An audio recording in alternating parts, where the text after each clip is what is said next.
The Tvari delegation arrived in a shimmering silver vessel that hovered silently above Earth's capital.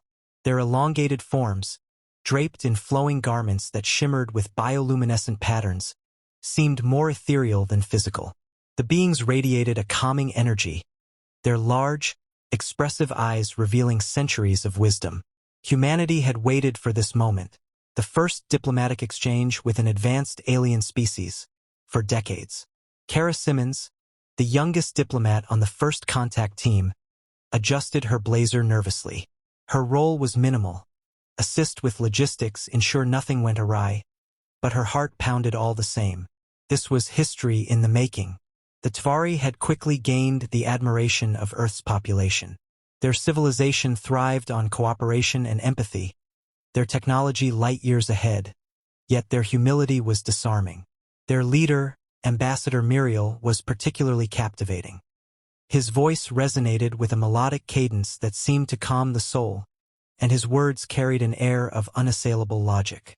Today, Muriel declared during a joint press conference, "We take the first steps toward an interstellar alliance based on mutual respect and shared wisdom." Applause erupted. Kara's smile widened. Humanity needed this. A looming energy crisis, economic instability, and growing political divides had made the promise of interstellar cooperation a beacon of hope. The delegation's itinerary included visits to scientific institutions, cultural landmarks, and humanitarian projects. Kara had personally suggested a juvenile rehabilitation center as part of the tour. To her, it showcased Earth's efforts to address societal issues compassionately. The facility emphasized education and counseling over punishment, at least that's how it was sold. When the group arrived at the center, Kara noticed the subtle shift in Muriel's demeanor. His ever-present glow dimmed slightly, and his normally serene face grew rigid. She dismissed it as jet lag or whatever the Tvari equivalent was.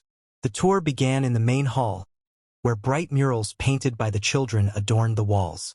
The center's director spoke with pride about the programs offered: therapy sessions, art workshops, and job training. "These young individuals have made mistakes," the director explained. "Our goal is to help them reintegrate into society as productive members." Muriel's large eyes scanned the room, pausing on the small figures clustered at the far end. A group of children no older than 12, wearing dull uniforms and looking weary beyond their years. "These younglings," Muriel said, his voice slow and deliberate, "are confined here?" The director hesitated. "Yes, but only temporarily. They are here to learn, to grow." "They are imprisoned," Muriel interrupted. The room fell silent. Kara's stomach churned. She glanced at the other diplomats, their uneasy expressions mirroring her own. "Ambassador," she interjected gently, "our juvenile justice system is designed to rehabilitate, not punish. The children here have committed offenses, some quite serious. This is a way to guide them back to the right path." Muriel turned to face her, his gaze piercing. "And how, exactly, does confinement guide them?" "In my culture, younglings are sacred. They are shielded from harm, nurtured, and guided. We would never subject them to such barbarism." The word hung in the air like a dagger. "This is not barbarism," the director said, his tone defensive. "This is necessary. Without intervention, many of these children would become lifelong criminals. We're giving them a chance. By caging them?" Muriel's bioluminescent patterns flared, a sign of agitation. He stepped closer to one of the children, a boy with wide, frightened eyes. Muriel knelt, his towering form shrinking to meet the child's gaze. "What is your name, young one?" "David," the boy mumbled. "What have they done to you, David?" David hesitated, glancing nervously at the director. "I stole food for my little sister. She was hungry." Muriel rose slowly, his glow dimming further. "You imprisoned him for an act of survival." Kara stepped forward, desperate to regain control of the situation. "Ambassador, we understand your concern, but our world is complex. We face challenges you may not fully grasp. Poverty, inequality. Do not lecture me on complexity, human," Muriel said sharply. Your world is not unique in its struggles.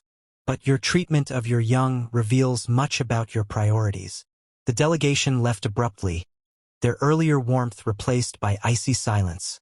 Kara followed, her mind racing. This was supposed to be a day of celebration, a testament to humanity's readiness for interstellar partnership. Instead, it had become a diplomatic disaster. Hours later, in a private meeting room, Muriel confronted Earth's leaders. If this is how you treat your most vulnerable, how can we trust you as allies? You imprison your future. Are you insane? His words were a blow to the human delegation, and Kara felt the weight of them more than anyone. She had championed this visit to the center, believing it would showcase humanity's progress. Now it threatened to unravel everything. As the meeting dissolved into tense debate, Kara sat silently, her mind churning. For the first time, she wondered if the Tvari were right. Ambassador Muriel stood at the center of the Tvari delegation's private quarters, his bioluminescent patterns dim and pulsating erratically, a clear sign of distress. Around him, his aides spoke in hushed tones, their concern evident. The events at the juvenile detention center had shaken them to their core. "We must reconsider this alliance," said Liren, a senior delegate with vibrant green bioluminescence that had dulled since the visit. "If this is how humans treat their younglings, what other horrors might they hide?" Muriel raised a hand, silencing the murmurs. "It is not our way to judge without understanding. Yet what we witnessed today..." His voice trailed off, the weight of the revelation pressing heavily on him. The Tvari were a species that placed their younglings at the heart of their society. In their culture, children were not seen as burdens to be managed or future workers to be trained, but as treasures to be nurtured and guided. Any mistake a youngling made was considered a failure of the community, not the individual. Rehabilitation, when necessary, was a collective effort, focused on love, mentorship, and the wisdom of elders. To see children confined like criminals, no matter their offenses, was beyond comprehension. "We must report this to the council," Liren insisted. "The humans are not ready for this alliance. Their ethics are incompatible with our own." Muriel remained silent for a moment, gazing out of the window at the sprawling human city below. Its lights twinkled like stars, a testament to the ingenuity of the species they had sought to befriend. He knew humanity's potential. He had seen their creativity, their resilience, their capacity for compassion. Yet, the detention center cast a long shadow over these virtues. "Perhaps they are not beyond redemption," Muriel said finally. "Humans are still evolving.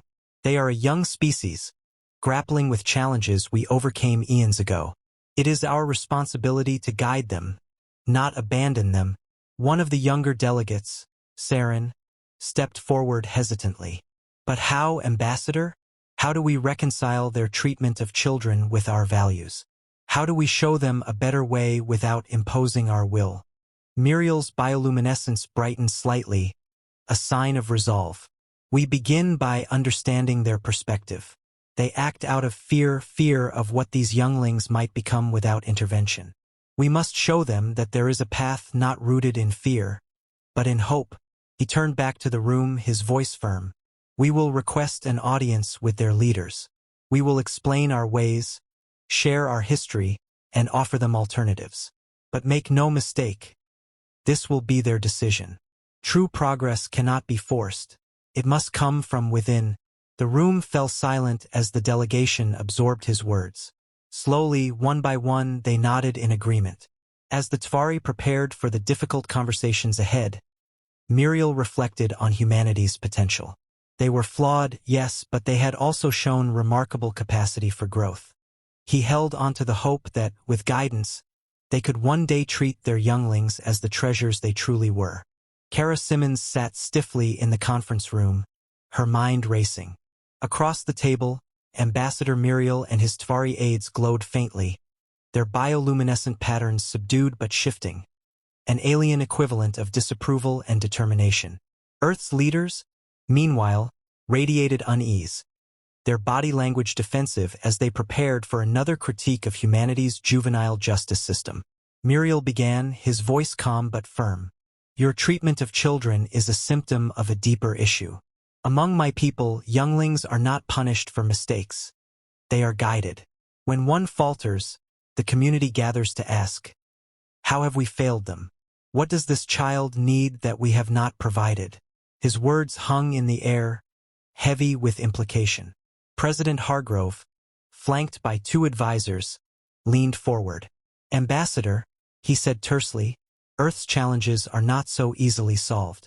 Poverty, inequality, and violence create conditions where intervention becomes necessary. The children in those centers, many committed serious crimes. We don't imprison them lightly, and yet, Muriel replied, his glow dimming, you confine them as though they were fully grown, their futures written in stone. Is that what you believe? That children who make mistakes cannot be redeemed? Kara spoke before the tension could escalate further. Ambassador, I think we all agree that rehabilitation is the goal. But our systems are flawed, I'll admit that. Maybe we need to learn from each other. She paused, searching for the right words. If we wanted to adopt some of your methods, where would we start? Muriel's bioluminescence brightened slightly, a hopeful pulse rippling through his form. You start by seeing these young ones not as problems to be managed but as lives to be cherished. When a child in our society makes a grave mistake, the elders convene a council, not to punish but to understand. Was the child hungry, afraid, angry? Once we know the root cause, we act collectively to resolve it. This may mean providing mentorship, healing familial rifts, or ensuring they have access to resources. We surround them with what they need, not isolate them from the world. Kara could sense the skepticism in the room, particularly from Hargrove's advisors. One of them, a stern woman named Rowe, interjected. Ambassador, that sounds admirable, but it's not realistic for Earth. We're a planet of 8 billion people, not a single cohesive society. Our governments don't have the resources to intervene at that level for every child in trouble. Muriel inclined his head. Then start small. A single center, a single program. Show your people that compassion is not weakness, but strength. Let the results speak for themselves. The room fell silent. Muriel's suggestion lingered in the air, a challenge and an opportunity all at once. Kara could feel the resistance from some of her colleagues, but a seed of hope had been planted. I'll make it happen, Kara said suddenly, breaking the silence. We'll try. One center, one program. If it works, we scale it. Muriel's glow brightened further. Then perhaps there is hope for your people after all. The pilot program launched 6 months later in a small, struggling community on the outskirts of Chicago. The facility that once served as a juvenile detention center was transformed into a place of hope. Gone were the metal bars and sterile walls. In their place were open spaces, colorful murals, and areas designed for learning and connection. Kara Simmons stood at the entrance, watching as the first participants arrived. They were wary, their postures guarded, their eyes darting around as if expecting punishment. The staff, carefully selected educators, therapists, and mentors, greeted them warmly. Standing beside Kara was Ambassador Muriel, his bioluminescent patterns glowing brightly for the first time since their confrontation months ago. This is where it begins, Muriel said softly. The program was designed with direct input from the Tvari. Instead of punishment, the focus was on understanding the root causes of each child's actions. A 14-year-old girl named Lena, who had been caught stealing electronics, revealed through counseling that she had been trying to provide for her younger siblings after their parents were incarcerated. A 13-year-old boy named Malik, involved in a violent gang altercation, admitted he had joined the gang for protection in his dangerous neighborhood. Muriel's methods, combined with human expertise, proved transformative. Lena was paired with a mentor who helped her find legitimate ways to support her family. Malik joined a group therapy program where he learned conflict resolution and gained access to extracurricular activities that provided him with a safe community. The results were astonishing. Within weeks, the children began to change. Their anger and fear gave way to curiosity and hope. They started to trust the mentors, engage in workshops, and, for the first time in years, dream of futures beyond survival. But the program was not without resistance. Critics from local and national media questioned the expense and viability of such a resource-intensive approach. Kara faced intense scrutiny, with headlines accusing her of prioritizing soft solutions over public safety. The breakthrough came when Lena, now thriving under the program, spoke at a press conference. "I was never a bad kid," she said, her voice trembling but determined. "I just needed someone to see me, to believe I could be better. They gave me that here." Her words, combined with the data showing dramatic drops in recidivism rates among the participants, began to shift public opinion. Even skeptics couldn't ignore the success. In a final meeting with the Tvari delegation, Muriel turned to Kara. "You have proven that humanity can learn, that you are capable of change. This is the first step of many, but it is a good step." Kara smiled, feeling the weight of the past months lift slightly. "We still have a long way to go, but you were right, Ambassador. Compassion works." As the Tvari prepared to leave Earth, Kara stood at the new center, watching the children laugh and learn. It was just one facility, but it was a start. And for the first time, she felt humanity might truly be ready to move forward.